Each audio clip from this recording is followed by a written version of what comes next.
You mentioned Letitia James, right?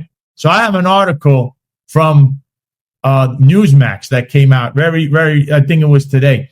And it starts with the Trump, Letitia James, a disgrace, points to alleged bank cover-up. So I think this is why we don't hear from her. This article is by Sandy Fitzgerald.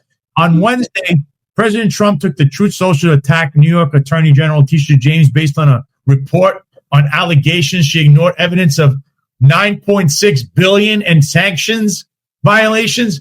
She is a disgrace, Trump posted, along with a link to a news article from the Gateway Pundit that details a case now before the U.S. Second Circuit involving Standard Chartered Bank, SCP, and its New York City branch.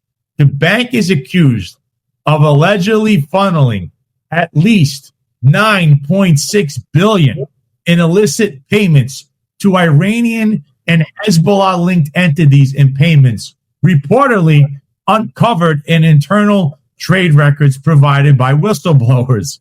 The report suggests these sanctions may be just the tip of the iceberg, hinting at over $100 billion in further illicit transfers from SCP's China operations, which facilitate dollar-based trades for oil and other war materials.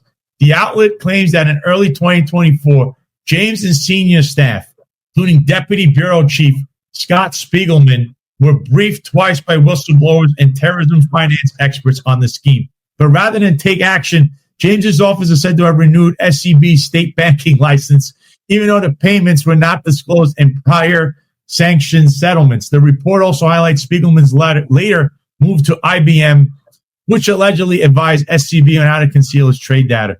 Gateway Pundit further reported that both the Federal Reserve and SWIFT failed to block these transactions despite knowledge of Office of Foreign Assets Control, OFAC sanctions, effectively undermined the U.S.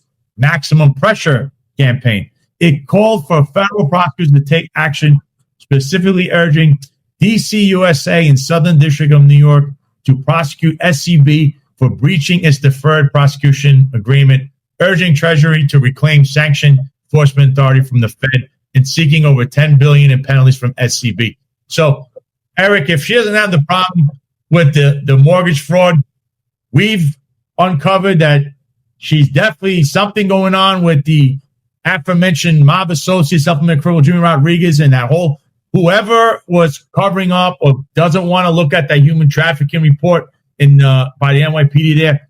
Now you have her basically essentially running cover for foreign governments and agents and entities that do not like this country. So this woman is highly conflicted. I don't know. I doubt she'll be able to look at anything that we were discussing today. She's got to worry about her own hide. Yeah, it's sad. As people, you get themselves all caught up in these things. And see, when you start doing political favors for people, that's when you run into these problems. That's why it gets back to the police officer as an example. And they say, oh, he's so popular. Anyone who's popular is a problem because that means they're not doing their job. If you're doing your job fairly, people are going to like what you do and they're going to dislike what you do.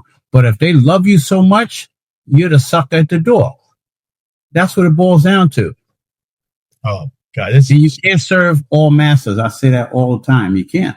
No, absolutely not. You can't. How do you do this? I mean, it's not a popularity contest. So sometimes you got to do the job.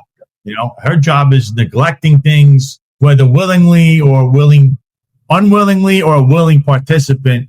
She's incompetent, and whether she's corrupt, whether all of this stuff will be looked at and investigated. But I think there's enough to say she definitely does not deserve to be reelected.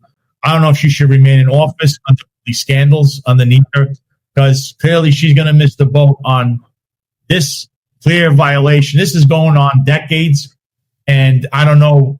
The state needs to go in there. Bragg is missing. She's missing.